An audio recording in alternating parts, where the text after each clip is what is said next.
Les objectifs d'apprentissage. Alors, définition. Un objectif pédagogique décrit ce que l'apprenant est censé réaliser concrètement à l'issue de son apprentissage au cours d'une séquence pédagogique. Alors, ils sont déterminés par le formateur pour construire, conduire et évaluer les séquences de formation. Ils se caractérisent par une forte exigence dans leur formulation. Quelles sont les caractéristiques d'un objectif pédagogique? Alors, la formulation doit répondre aux conditions suivantes. Décrire de façon univoque le contenu de l'intention pédagogique, décrire une activité de l'apprenant identifiable par un comportement observable, mentionner les conditions dans lesquelles le comportement souhaité doit se matérialiser ou se manifester, indiquer à quel niveau doit se situer l'activité terminale de l'apprenant et quels sont les critères d'évaluation du résultat, ce qu'on appelle la norme de performance.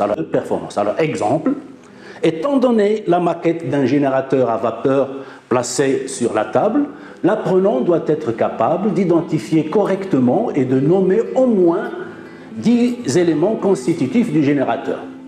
Il devra ensuite expliquer le fonctionnement d'au moins 5 d'entre eux. Alors, les rôles des objectifs pédagogiques. Alors, pour l'enseignant d'abord, les objectifs pédagogiques servent à structurer son contenu, à concevoir des activités d'enseignement et d'apprentissage qui permettront aux étudiants d'atteindre ces objectifs, à concevoir les modalités de l'évaluation qui permettra de vérifier si les objectifs et les résultats escomptés sont atteints par les étudiants. Alors, la formulation des objectifs oblige l'enseignant à rendre cohérent et à mettre en adéquation parfaite les 3 éléments constitutifs de son cours, à savoir les objectifs d'apprentissage, les activités pédagogiques et les méthodes d'enseignement sous-jacents, et également les stratégies d'évaluation. Alors, cette cohérence est désignée sous le nom d'alignement pédagogique. Ensuite, pour les étudiants. Alors, les objectifs pédagogiques servent à être guidés dans leur apprentissage, à donner du sens à l'apprentissage, à se situer par rapport aux objectifs pour juger de l'avancement de leur compréhension des contenus ou de leur maîtrise des compétences attendues, également à connaître le chemin qu'il leur reste à parcourir pour les atteindre. Alors, objectif général et objectif spécifique. Alors, un objectif est un énoncé d'intention décrivant ce que l'apprenant saura ou saura faire après apprentissage. La formulation des objectifs est une démarche progressive qui va du général, objectif complexe et abstrait, au particulier, objectif simple et concret. Alors, un objectif pédagogique peut en effet être défini à différents niveaux possibles, tels que une année de formation, un domaine, un cours, une activité, etc. Alors, de ce fait, on distingue 2 principaux types d'objectifs, les objectifs généraux et les objectifs spécifiques.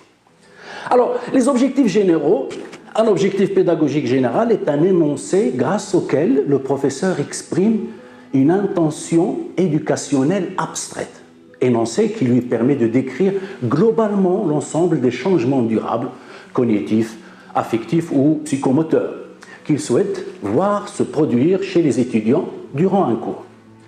L'énoncé d'un objectif général coiffe les énoncés des objectifs spécifiques qui en découlent ou sert de point de départ à leur formulation. Alors, les objectifs pédagogiques généraux ne peuvent donner prise à une évaluation rigoureuse que s'ils sont rendus concrets. Alors, cela suppose qu'ils soient traduits en objectifs opérationnels. Alors, ces sous-objectifs concourent à la réalisation de l'objectif global. Ensuite, les objectifs spécifiques. Alors, un objectif pédagogique spécifique décrit une compétence ou un ensemble de compétences que l'apprenant doit acquérir pendant ou au terme d'une séquence d'apprentissage. Alors, selon des chercheurs comme Lantrey, un objectif peut être considéré comme opérationnel si les indications suivantes sont précisées. Qui produira le comportement souhaité? Quel comportement observable démontrera que l'objectif est atteint? quel sera le point ou le produit de ce comportement, dans quelles conditions le comportement doit avoir lieu. Alors, quels critères serviront également à déterminer si le produit est satisfaisant. Alors maintenant, comment formuler un objectif pédagogique opérationnel spécifique? Alors, c'est définir pour l'étudiant une performance à atteindre, résultat attendu, identifiable par un comportement observable, décrit par des verbes d'action, et aussi quantifiable ou qualifiable que l'apprenant pourra accomplir et qui pourra être évalué.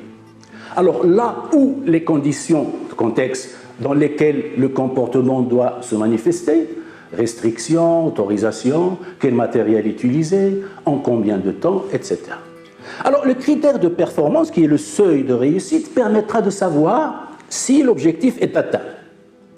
Alors le niveau d'exigence auquel l'apprentissage est tenu de se situer et les critères qui serviront à l'évaluation de cet apprentissage. Alors d'inspiration behavioriste, vous avez déjà abordé ce courant dans le module 2. Cette manière de concevoir les choses a suscité des réactions, des objections, des critiques, parfois très vives, notamment chez les tenants d'une épistémologie constructiviste. Quoi qu'il en soit, la notion d'objectif constitue un élément central dans toute approche méthodologique de l'enseignement et de l'évaluation.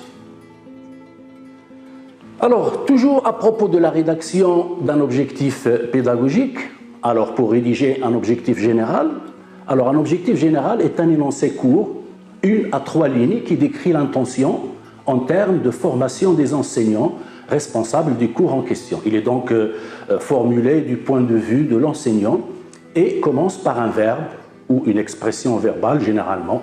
Par exemple, c'est ce qui se fait le plus souvent,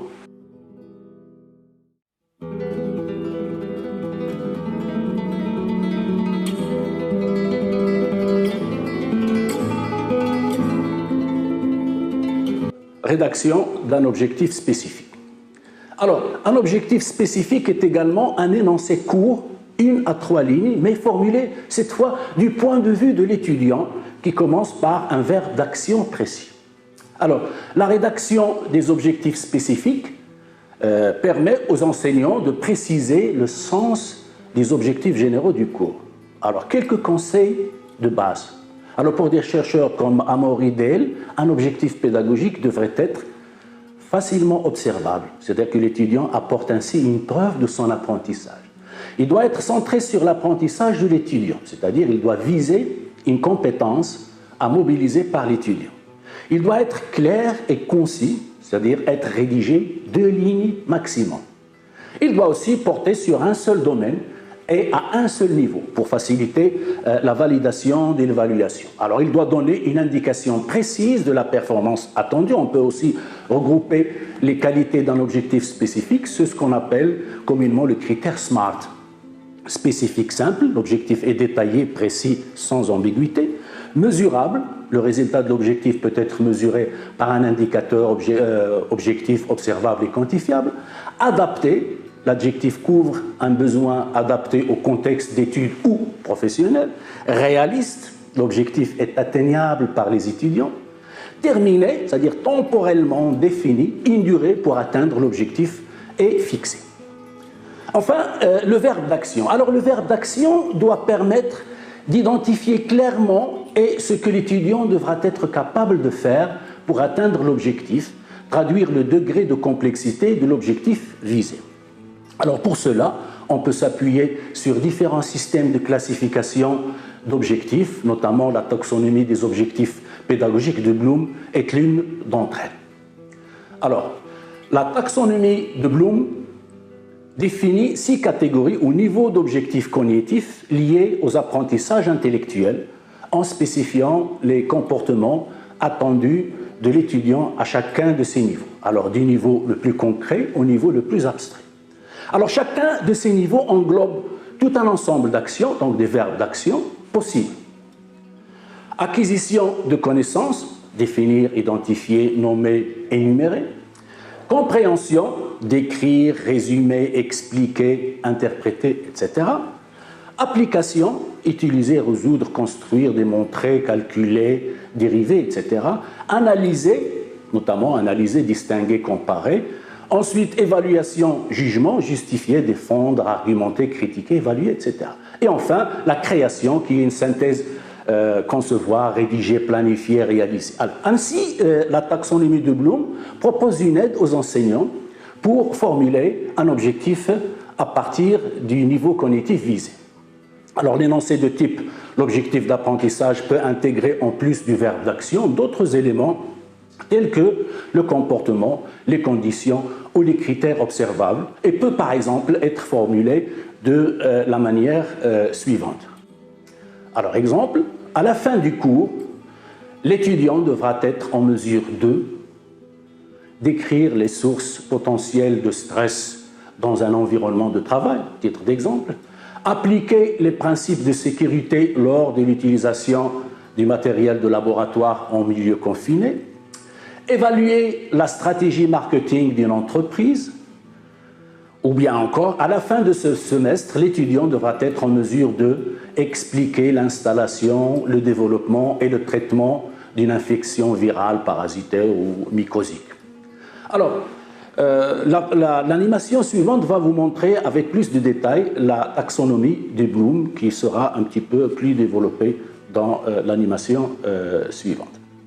La taxonomie de Bloom est une classification hiérarchique des comportements cognitifs, affectifs et moteurs établie sur la base d'un ou de plusieurs critères.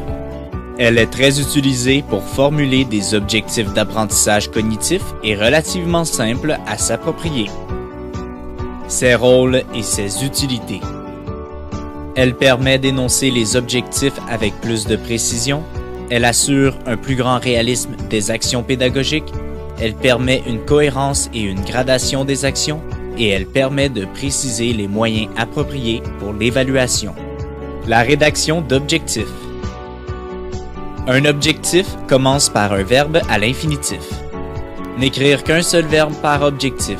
Si deux verbes sont envisagés, considérez ne retenir que le verbe le plus englobant. Évitez d'utiliser les verbes connaître et comprendre, et l'objectif doit être un objectif d'apprentissage et non un objectif d'enseignement. Maintenant, les niveaux taxonomiques. Premièrement, l'acquisition de connaissances. C'est d'être capable de se rappeler de mots, de faits, de dates, de classifications, de principes, de théories, etc. Deuxièmement, la compréhension. C'est d'être capable de transposer, d'interpréter et d'extrapoler à partir de certaines connaissances. Troisièmement, l'application. C'est d'être capable de se rappeler de connaissances ou de principes pour résoudre un problème ou pour accomplir une tâche. Quatrièmement, l'analyse. C'est d'être capable d'identifier les éléments, les relations et les principes d'organisation d'une situation. Cinquièmement, la synthèse. C'est d'être capable de produire une œuvre personnelle après avoir conçu un plan d'action. Finalement, l'évaluation. C'est d'être capable de porter un jugement critique fondé sur des critères internes ou externes.